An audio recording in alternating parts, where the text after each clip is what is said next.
Welcome to the Coast to Coast podcast, hosted by Slam and Jordan. How's it going, MBL universe? It's your boy Slam, joined as always by my man Jordan, coming at you live, MBL Coast to Coast.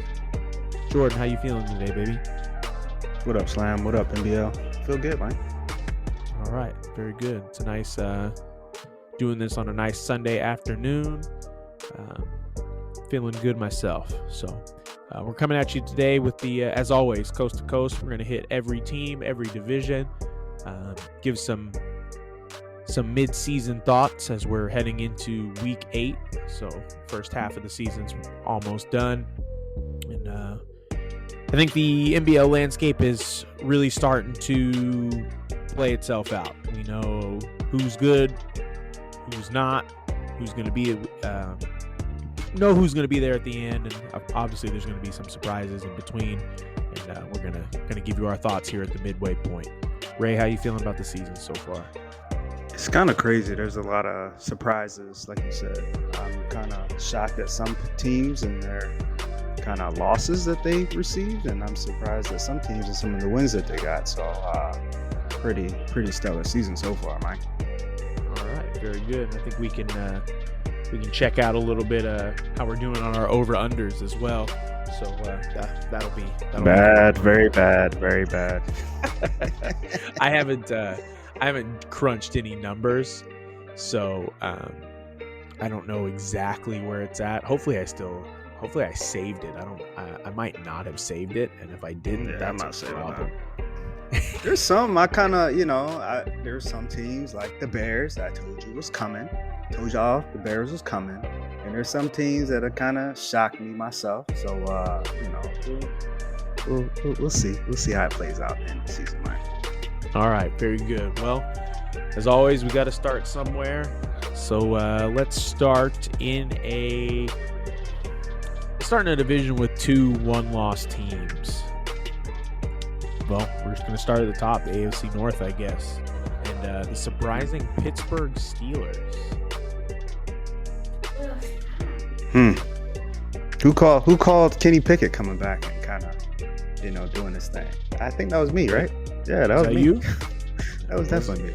I mean, like I said, I told you so that Watt trade, that was a trade for Pittsburgh to get their cap right, to get their situation right. They want to play offense, and that's what they're doing. They're doing an outstanding job playing offense. They've won 5 games straight, so they're the hot team right now. And so when you look at Baltimore, defending Super Bowl champs, they're not a weak team. They're not, far superior either. As you see, Pittsburgh's giving them a run for their money. They just went 1-1 against them. So this division is going to come down to, who can stop either of these teams. But it's not going to come. I don't think it's going to come from this division. I don't think the Bengals can catch these guys. I think these guys are off and running as far as the Steelers and Ravens. And the Bengals they're going to be, kind of fighting for that last playoff spot.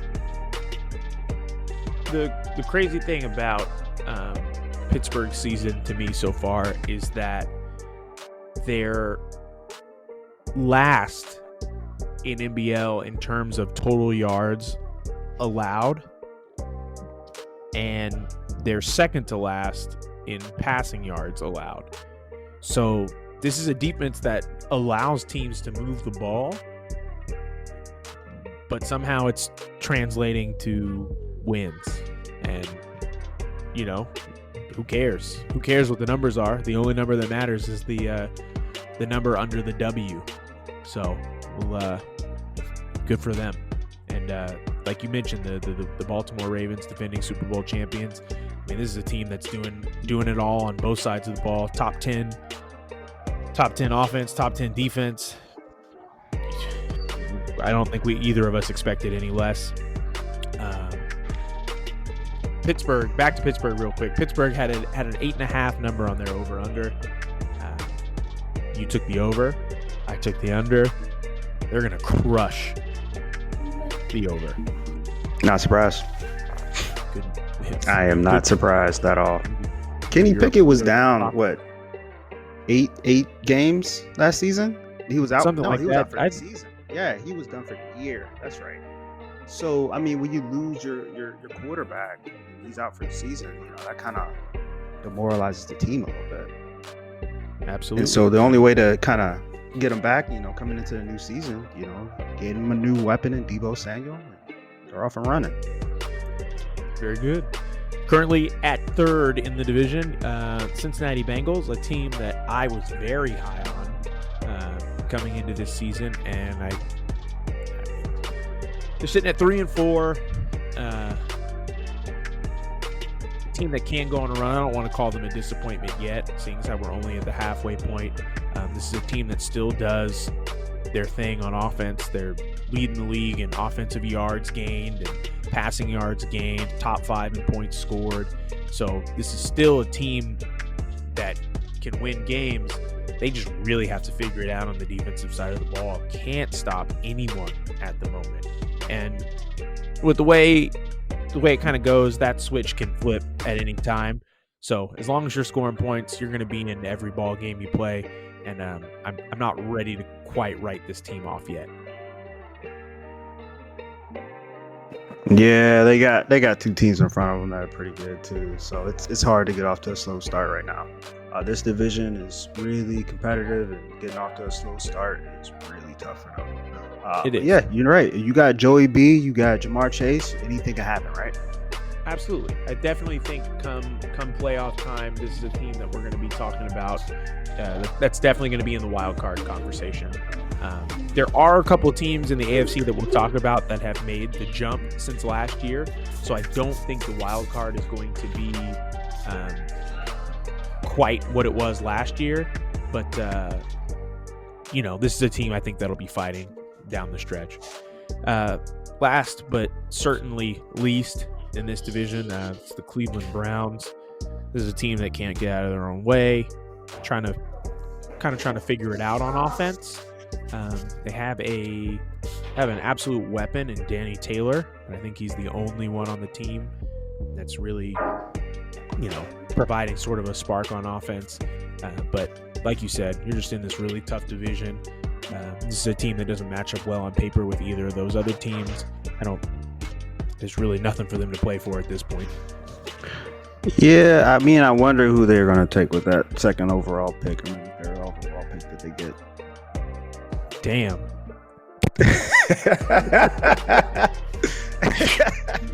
Hey, man. We got to be straight up, right? I mean, they start looking to scout right now. This division's crazy, I know they're going to fight, but hey, man, I wonder who they're going to take. Top 5 pick. Let's jump across to the NFC North. Got the Detroit Lions sitting at 5-1, and your I don't want to say surprise Chicago Bears, but your surprise Chicago Bears at 5-2. You called Chicago's jump. Tell us about them. I still believe Chicago's winning this division, man. I think that Justin Fields, as long as he figures out how to control his offense, gets this offense down the field, the defense will do the rest of it. The defense has been playing very well this season, but you just need more of a push from that offense. That defense really needs it. And so if Justin Fields can figure out how to turn this offense up, man, Chicago's going to be real dangerous. And I think they can get a win. I think they can get a few wins, and I think they'll take this division. I think they can get some wins against Detroit. The Bears are a team that matches up well with every other team in that division. And they're built to handle the offenses in the division. So I agree. I think that they'll probably be the last man standing. If I had to take a shot at the midway point of the season, I really do think that their defense is going to set them apart from the rest of the team in their division. The only glaring weakness they have on the defensive side of the ball is that they struggle stopping the run. But I think a lot of the teams in that division, I don't want to say that they don't run the ball, because they obviously do run the ball, but you laugh. Go ahead. Yeah, the two teams at the bottom. And so, I mean, running the ball is a good form line, but it's not leading to wins in this regular season. When teams turn up that run game in the playoffs, it usually generates good success.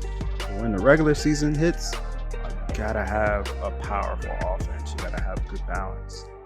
You talk about stopping the run. I mean, teams that beat them, they weren't heavy on that run.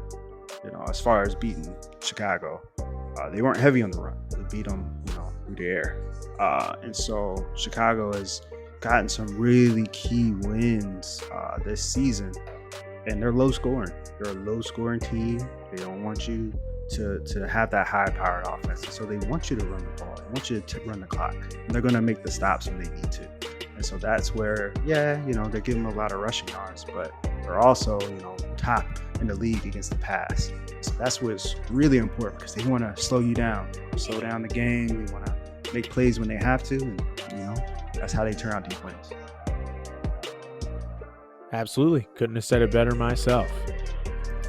Moving to the bottom of the division, you have the Green Bay Packers and the Minnesota Vikings. Minnesota's a team that competes, is what we'll say. They're in most of the games that they play, but they just aren't. They just aren't the team in this division. Somebody's got to finish last. It's probably going to be Minnesota. You think? You think it's going to be Minnesota? Absolutely. I mean, based off of what I've seen, their two biggest losses of the season, they lost by 17 at Detroit, and they lost by 35 at home to Green Bay. Just, like I said, someone's got to finish last. Yeah. I don't know. I think, I think Green Bay just had a good win week 7 against Indy. Really tough win. And Jordan Love played well in that game. And so and they beat Seattle earlier in the season. So Green Bay has played well against some of these top teams that are in the league right now. And so, maybe Green Bay, sneaks out a few more wins, and maybe they do, kind of compete with these, teams and hopefully get a final playoff spot. But, I don't know. I see some games where Green Bay just plays, just really bad. And I think they go as far as Jonathan Taylor can kind of take them, and you get further into the season, you keep riding Jonathan Taylor like this. I don't know if last season he was out for 6 weeks to finish the year, and they didn't have him in the playoffs, and that was crucial. So I think this team needs to figure out a good balance. They got to figure out how to get Jordan Love to, get that ball down the field, and they got to figure out who can spell Jonathan Taylor so he's not freaking running those, tires out. So we'll see. Very good. Jumping across to the AFC South, currently being led by the Indianapolis Colts. This is a team that missed the playoffs last year, and to start the year, they're hot and are leading their division. The Colts, this is a team that Anthony Richardson has taken the step that we've expected him to in year 2, and he looks like the franchise quarterback we all expected him to be, and his play is leading this team. They're 4th in the league in terms of yards gained, and I think a lot of that has to do with him taking that leap, as well as the running game. The running game is, man, everybody thought they were crazy when they got rid of Jonathan Taylor. But when you have a weapon like Anthony Richardson, that opens up a lot in terms of your offense. And the defense has to be not only account for the running back or the pass game, but now you got to account for Richardson's legs as well. So Anthony Richardson has the run game. I mean, with James Cook, he has 380 rushing yards. Anthony Richardson 462. Yeah, so he's leading the team in rushing and rushing touchdowns. So when you say the running game, Anthony Richardson is just taking the offense on his back, and that's their offense. That's what they'll do. That's how they play. And so if Anthony Richardson has a bad game, guess what? The Colts are going to have a bad game. So the game plan going in is just simply to stop Anthony Richardson. That's it. Moving on down to the Houston Texans. Houston sitting at 4-2, about where we expected them to be. I don't think they're surprising anyone one way or the other.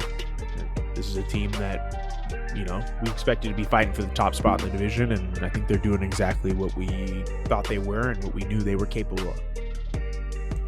Their rookies on defense is just so dynamic.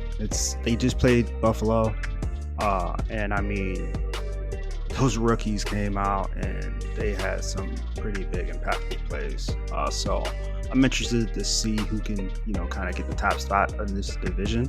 I still think the Colts might have the edge, just because they have Anthony Richardson. He's so dynamic. He can do it all. But the Texans defense, they definitely look good. Rounding out the division, you got the Tennessee Titans and the Jacksonville Jaguars. I'm sound like a broken record, but we kind of expected this is what the bottom of this division would look like. Tennessee at 4-3, one game above 500. I don't know how sustainable that is down the stretch, but you're only at this point you're only a game out of second place, so this team's falling, man. They started out 3-0 and then 1-3 in their last 4. Mind you, their teams that they went 3-0 against, they played the Jets, Miami, and Jacksonville. It's three wins.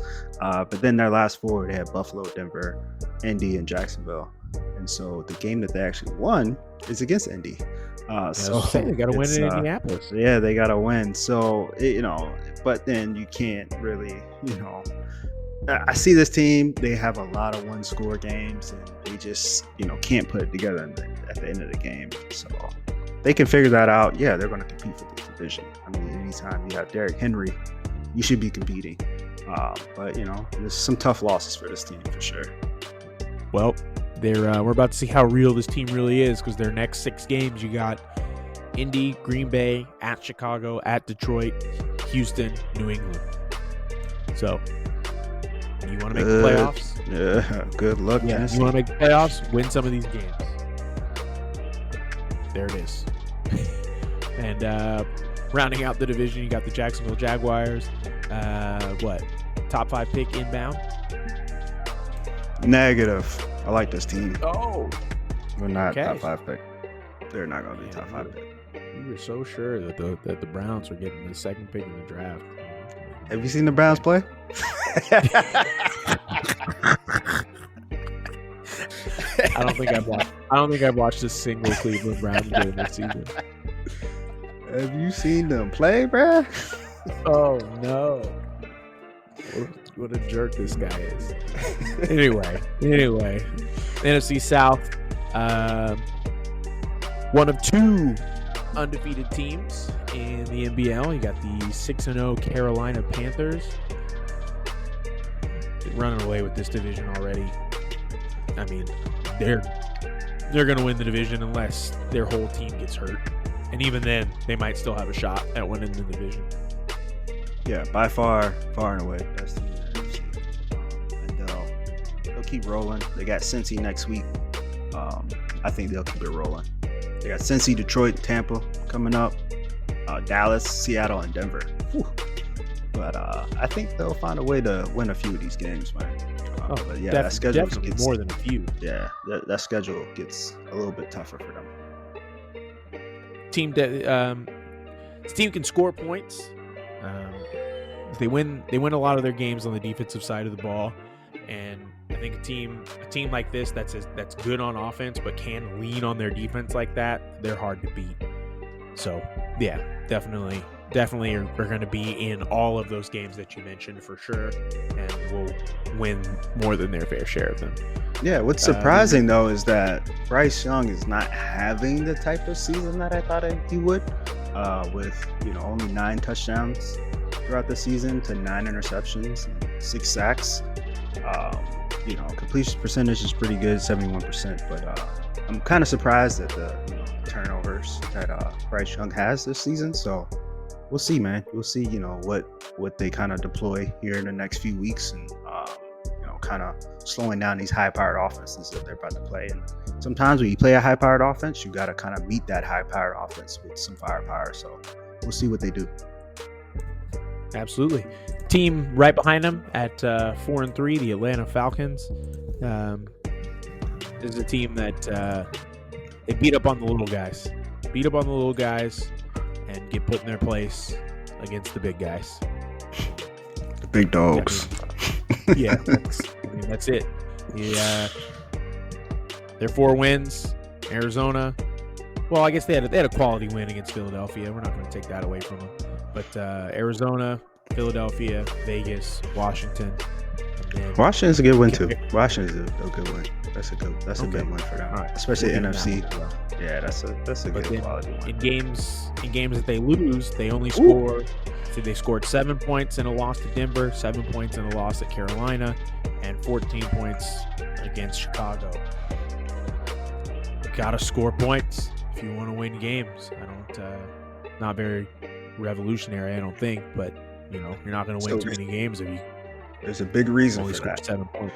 Big reason for that, and the reason is week 1, Bijan Robinson went down, so they've been without Bijan.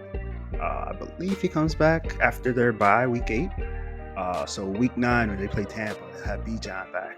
And so that's when you can really kind of grade this team, gauge where they are. But with Bijan out, Tony Pollard, he's getting older. You can tell they're not really utilizing him. And I believe that's why they kind of lost against Chicago. They need to find a way to run that ball and get the balance going. Ritter, he can't do it by himself. He's not a drop back and throw it 40 times type of quarterback. He needs Bijan back there to help him out.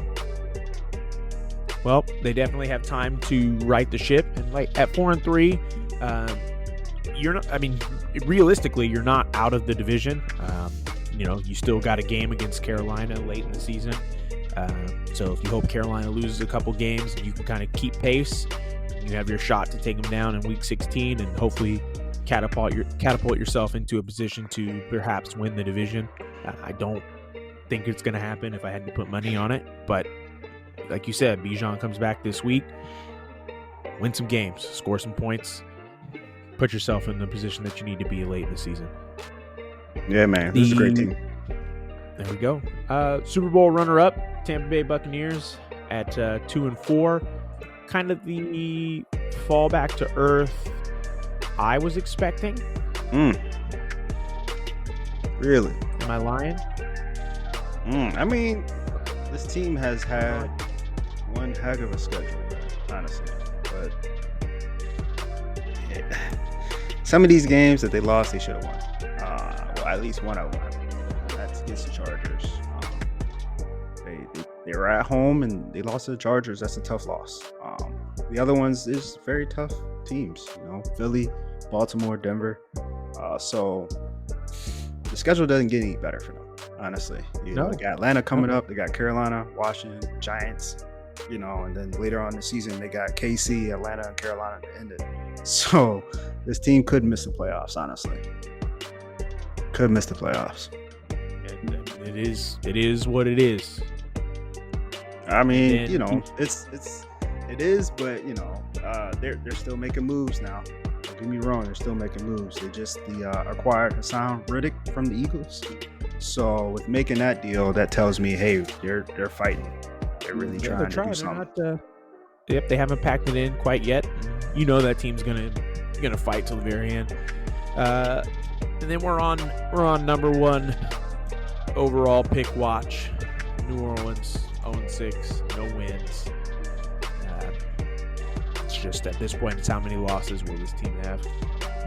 So I mean, this team. When you go back and look at their games, a lot of their losses are one-score losses against some pretty good teams, or a few of them, I would say. And so this team still, they just got to find a way to finish games. Once they figure out that fourth quarter, man, they can win some of these games. I don't think this team will be a number 1 pick team. This team's better than that. Okay.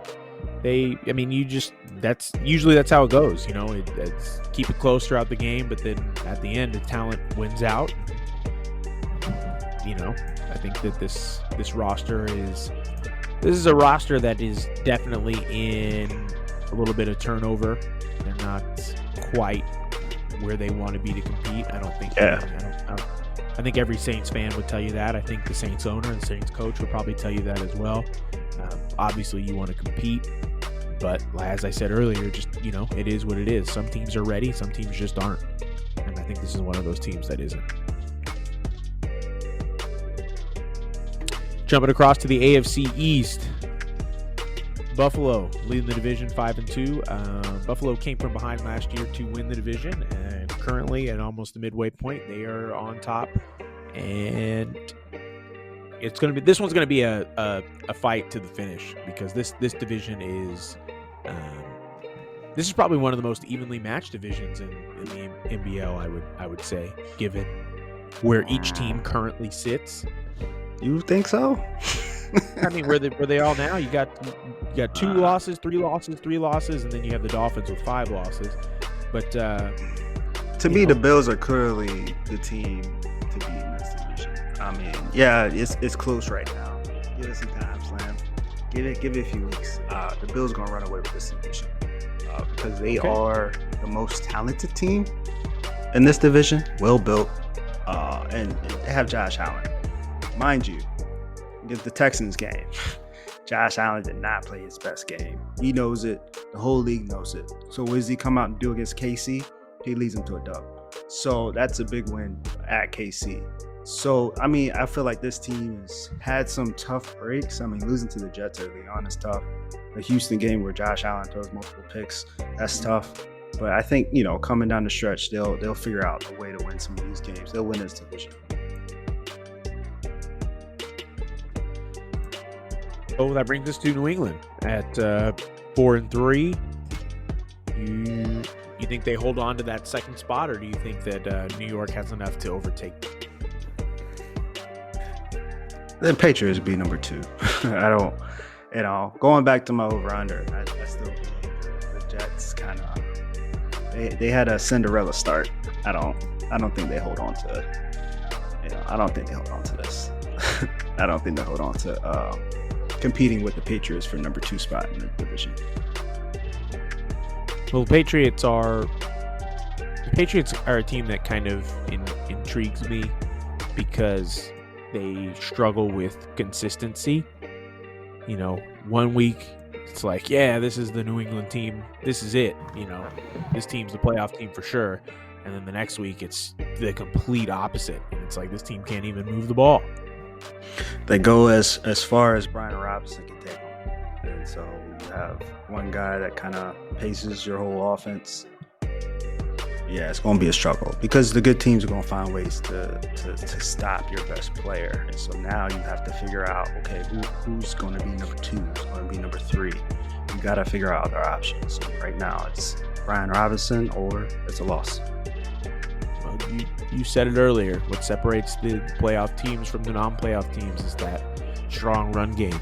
So you have... you got to get there first, 10 weeks. Slam.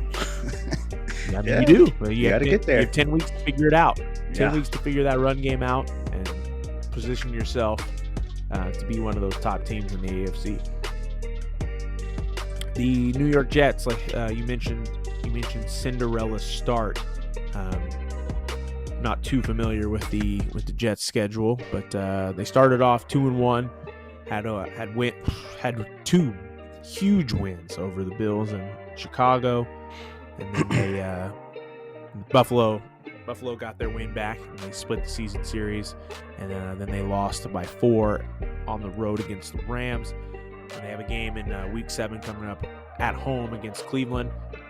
I mean, as you said earlier, they should win this game against Cleveland fairly handily. I don't know. We'll see. I don't know. We'll see. This is what we call a get right game for both teams, right? Yeah, both for sure. And then there's the Miami Dolphins. who are currently sitting at 2-5. I don't know, man. Like I said, someone's got to finish last. Team has a lot of weapons on offense. They're, in terms of their offensive and defensive rating, they're kind of in the middle of the pack in the league. So it's a bit surprising that they are where they are in terms of their division. But yeah, some team just has to finish last. Yeah, I don't know. Yeah, I mean, the Dolphins might sneak some. I told you the Dolphins gonna sneak a couple of wins, but yeah, it's gonna be the Dolphins. They're gonna be last. But I believe the Jets are they won some games that have surprised me, like I said. So this team's fighting a whole lot harder. Aaron Rodgers, he's damn near 40, but he's still slinging it. So let him work.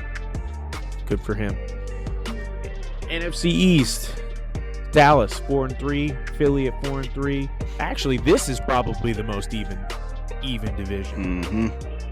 You got Dallas and Philly at 4-3. You have Washington and New York at 3-4. And I think if any one of these teams won the division, I don't think I'd be shocked. Nah, the Cowboys not winning this division. The Cowboys not winning. I'm not knocking to these Cowboys, right? I just look at realistically, they had the best start to their schedule. Played Minnesota, played New Orleans, played the Rams. That's 3-0 to start out. Lose to Pittsburgh and Cleveland. Get a win against Jacksonville. Lost to the Giants. Their next few games, let's talk about it. Tampa, Philly, Baltimore, Carolina, Cincy, Atlanta, Washington. So, I mean, this team, I see them get maybe one win out of the rest of their season. So, wow. I mean, you got Tampa, Philly, Baltimore, Carolina, Cincy, Atlanta, Washington, Philly, Giants, Washington. Okay, give them two. Give them two out of that one. And, I believe the Cowboys can prove me wrong. But right now, as I look at it, I just think they had a really nice start to that schedule. And they did well with it. The team I saw last night play the Giants. Yeah, that's going to be a tough road coming up. Week 18. It's going to be real tough. You're not kidding about how tough this schedule is. So, I think I might be right there with you with one or two wins. Oof, that is brutal. When you move down to Philly, Philly's sitting at 4-3. Philly's a team I'm not too familiar with. I don't know much that's going on as far as what they're doing. Looking here at the numbers, you got a team that plays defense and hasn't quite yet figured it out on the offensive side of the ball. But at the end of the day, defense is going to win you some games. So their schedule isn't any easier than Dallas. Chicago, Dallas, Pittsburgh, Baltimore, New Orleans, Indianapolis, Arizona, Dallas, Washington, Cleveland. If they only got 2 to 4 wins for the remainder of their schedule, I wouldn't be shocked either. I mean, you think I think this is the division where a 9-win team is going to win the division. And I was hopeful to start the year, over-unders and all that for this division. But now that I see the schedule play out, these schedules are really difficult for all these teams. So when you look at it, I think it's first team to 9 wins, maybe 10. First team to 9 wins, 10 wins, that's going to win the division. Yeah. If I had to say who has the most favorable schedule to end the season, I think it might be the Commanders.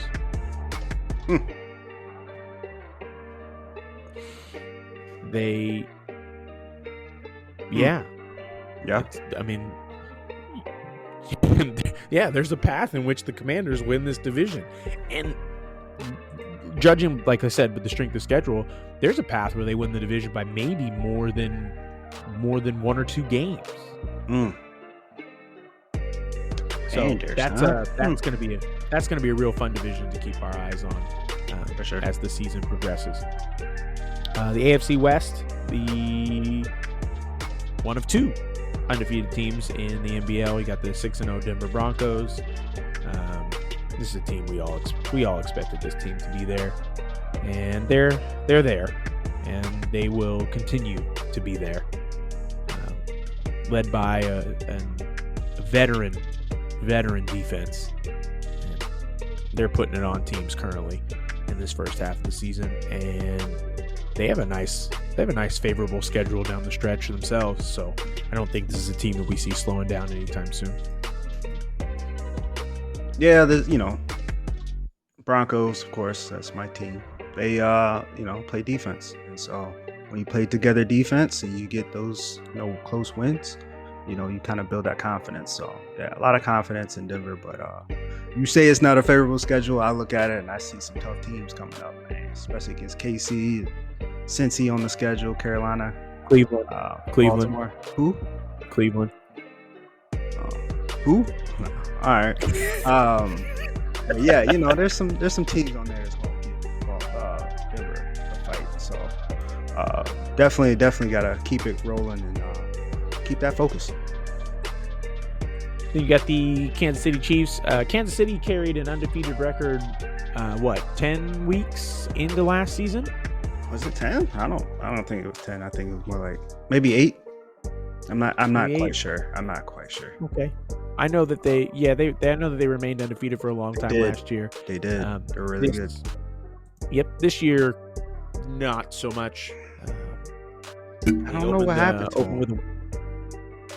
I mean, teams regress, and then certain teams progress, and they figure it out. And I think that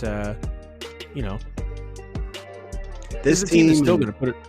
Yeah, it's funny because this team and Cincy kind of dominated the AFC last season. Let's just be honest. I think they had 3 losses between them in the AFC or total. So and now you look at both Cincy and KC, and they're kind of struggling out the gate, kind of stumbling, I would say. But I look at the teams that kind of did beat them, and they're good teams, so they're not losing against lesser talent.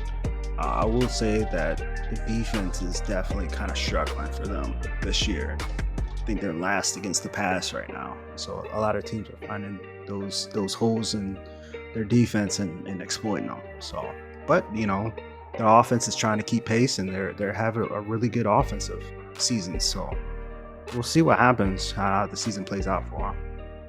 Yep, this is an offense that can score points. They're top 5 in pretty much all the offensive categories, so that they're going to be in the games, whether it's a shootout or not. So I think that they'll make a go out of it this season. Even though they're under 500 now, I don't think they'll finish under 500. They'll definitely have more wins than they do losses, and they'll be in the wild card picture in the AFC for sure. Chargers and Las Vegas. I don't really think there's much to say about either of these two teams. They're definitely top 5 pick watch. Las Vegas with a tie in week 1, I think takes them out of the running for the number 1 overall pick. Yeah, probably because they just won't have enough losses. So so they're number 2 pick watch, and then the Chargers with their 1 win currently, they're also out of the running for the number 1 overall pick. So both of these teams will definitely pick in the top 5 in this year's draft. Man, I really had hope for Tua. I really did. I thought he would have kind of a bounce back season. I guess you could say he's had a bounce back season, but it's a tough go at it. And you get a daggone dislocated knee, it's going to take you out. So he'll be back in a few weeks. Maybe he can lead the team for a few wins, but until then, Aiden O'Connell's got to step up and try to get them their first actual win, full win. I think season. When that Tua trade happened, I actually think I rolled my eyes. Yeah, really? I know. I just don't know. You really think that you're trading for a guy that threw 60 interceptions? last season. Do you really think that's the guy that's going to come in and win you games? Well, I mean, Vegas, obviously thought so. I mean, they paid him quite handsomely, man. So, they got to believe he can come out and do something. Well, it's crazy. You got to spend your money on something. Can't take it with man. you. Golly. Yeah. All right. So then we're moving on to the NFC West. This is a division that's also fairly even, but fairly even in a kind of mediocre way at the moment. We got the Rams, who had the number 1 overall pick, who are currently 3-1. And Seattle's leading the division at 4-3.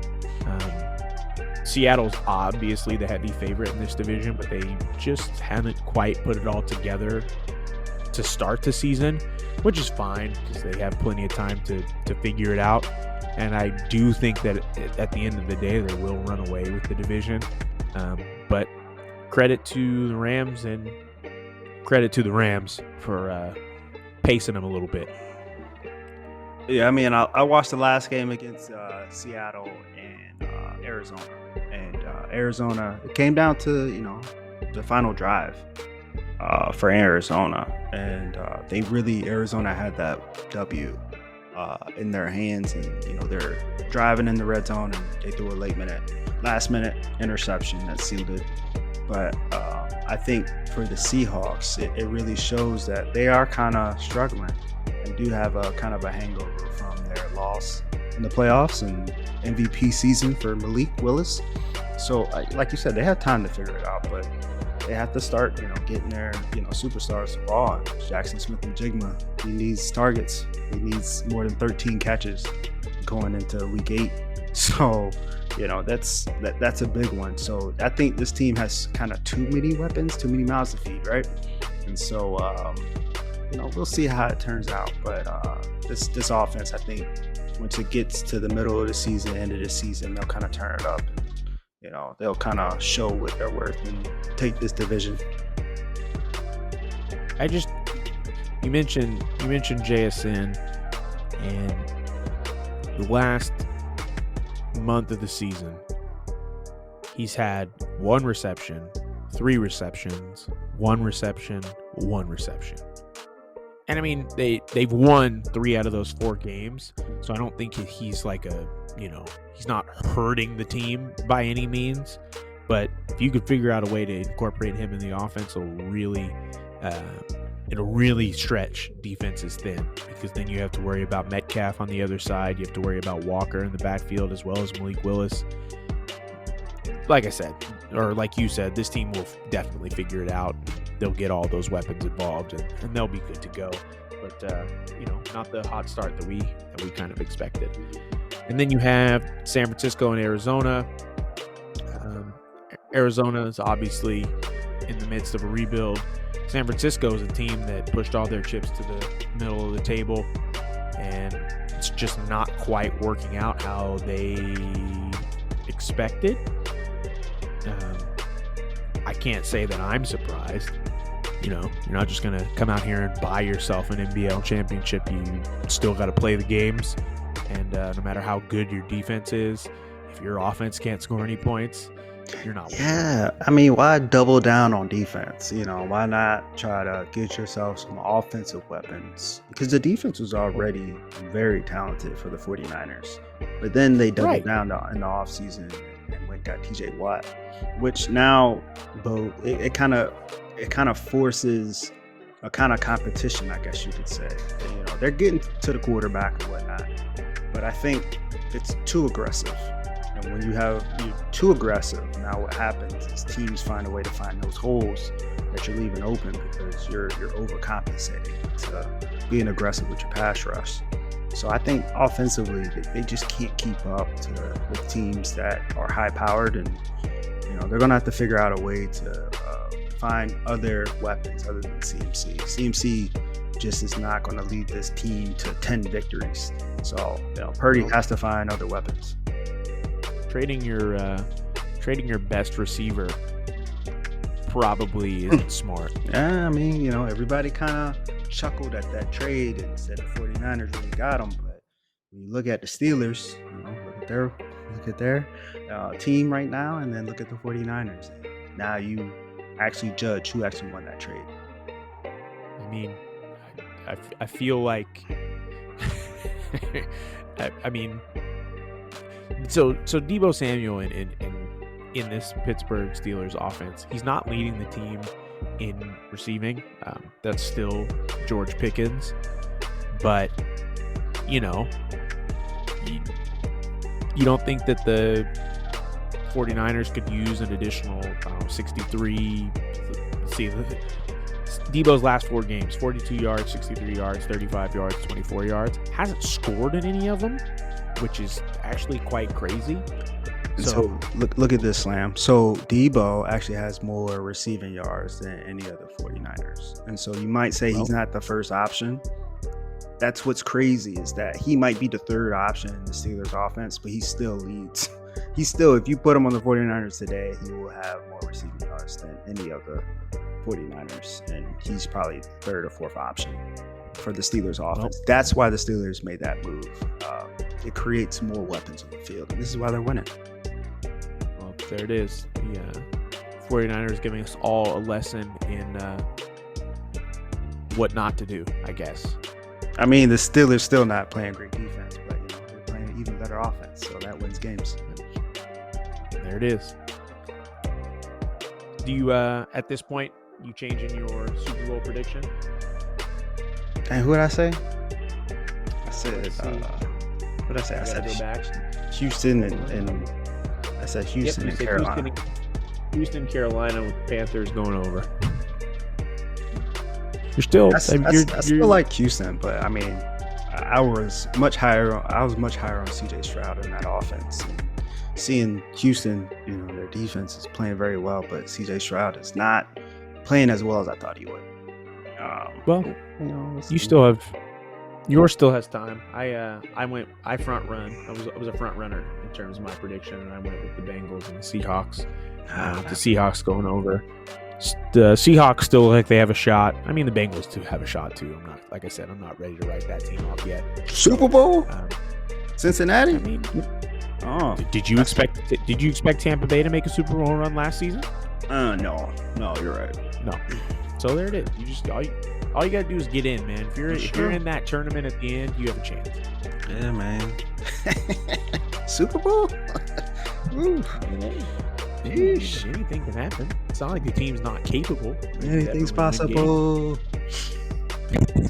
There we go. Some listeners might not be old enough to get that reference. Yeah.